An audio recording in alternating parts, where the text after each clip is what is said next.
So we've had Black Friday, we've had Orange Saturday with 11 Dutchmen on display. Will it be Green Sunday once again? Good night. You know your love keep on lifting higher, higher and higher.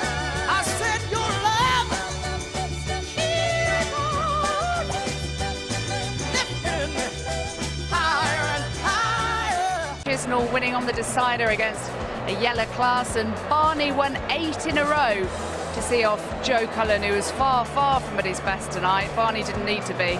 Michael van Gerwen reeled off 10 legs in a row. There's a bit of a theme developing here. And then Peter Wright, 6 in a row against Ron Moulenkamp. Chris Mason's up here with me. What do you make of all that lot? Yeah, it was a little disappointing because it was a bit of an anticlimax after the first match with Chisnall and Klassen.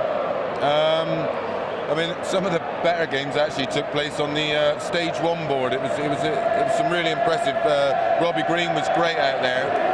But it was all about the usual suspects.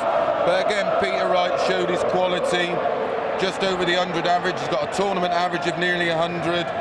You know, he looks like this could be his weekend eventually. He's bubbling under yet again, isn't he? We keep saying it could be his weekend, but he really always does look a class act, doesn't he? It never seems to crumble at the key moment. No, I mean, that 100 average is impressive because his first game he was a little bit iffy. He didn't quite settle early enough, and it was only a short race to 6. But over this kind of distance is where he looks the business for me. What about Chizzy? Yeah, I mean, Chizzy's he's another one. You don't know what you're going to get from him, and some days he just doesn't show up, and other days he puts on a show like that, which is why he's always going to be dangerous. And this last leg was so nervy. Both had chances to win it, but ultimately the 180 Chisnall in this leg, which was a breaker throw for Chisnall to win the match, is what done the damage. But yeah, you can see by the emotion there, that was a real tough game to win, and that will hold him in good stead for tomorrow. Ultimately give him a lot of confidence, whoever he plays in the next match. Can you explain what happened to Joe Cullen tonight against Barney? Just nothing left in the tank. Played his heart out to get to that stage, and then just lost his way. Again, it's down to experience. You have to be up there and go through it. Same with Josh Payne. You know, he could have gone 4-0 up effectively, and would that have affected the Michael van Gerwen game? We don't know, neither does he. But what he knows now is when he's in that situation again, it maybe take a bit more time, it might be think slightly differently. Like I said in commentary, he's got a great sports psychologist in Linda Duffy behind him, who was a former player herself, a number 1. And he's 22 years of age. You know, he's a baby in terms of this game. Yeah, really good experience for him though. Massive. Tonight. Well, Ned Bolting's been keeping us up to date all weekend so far over in Red's Bar next door, and Ned can tell us what's been happening tonight. Yeah, Red's Bar, Jacqui, is finally as quiet as a kind of carpeted darting cathedral here. It's all finished, but as Mace pointed out, some of the best action has actually been probably on this board tonight. We've had some worthy winners, including Christian Kist, overcoming his joint pain to dispatch with Justin Pipe.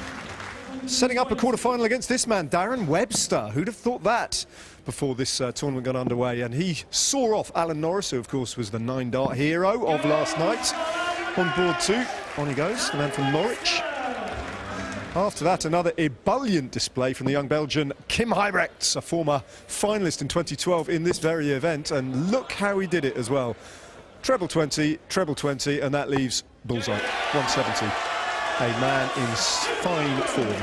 And then the last bit of action here tonight, well, Terry Jenkins pushed his opponent pretty hard, but in the end, Kong is proving, well, that he might just be the king of this tournament. Robbie Green is going to be a dangerous opponent indeed for Chizzy in the next round. And Alan, there are some surprise names there for sure, aren't there? But you shouldn't underestimate any of them. Yeah, surprise names maybe for some TV viewers there, but these players are playing so well on the Pro Tour, week in and week out. Darren Webster is such a hard player to beat on the floor. Yeah. Now he's taking it onto the stage. He's been in here. It's going to be a little bit different on the big stage there. Robbie Green, he's played beautifully all weekend, but the player at the moment, what you've just mentioned there, is Kim Huybrechts. He's a top player in the world. You know, we know what he's achieved, been in the Premier League. He's been outstanding today, he really has. And he does know all about the big stage. Some of these guys, though, possibility they might freeze a bit. Yeah, possibly. It is over the long distance, as we've said, but they have played a long distance one in this room here. It's all on the quarterfinals now down to the nitty-gritty, down to the last day. It does prey on your mind a bit. You've got to get a good sleep tonight and then get well into it tomorrow. So have you, young man. Absolutely. That's all from you now young man in the Reds. We'll all get a good night's sleep tonight. We'll need it for all the action tomorrow because we've got this little lot. The last 8 out of 64 players still standing are these few. Some of them you might have predicted, some of them you might not have done. Robbie Green with his first quarter-final on TV since rejoining the PDC circuit last year. And he's been wearing glasses for the first time in competition ever. And it's done him no harm whatsoever, Chris. No, everybody will fancy their chances in each of those games.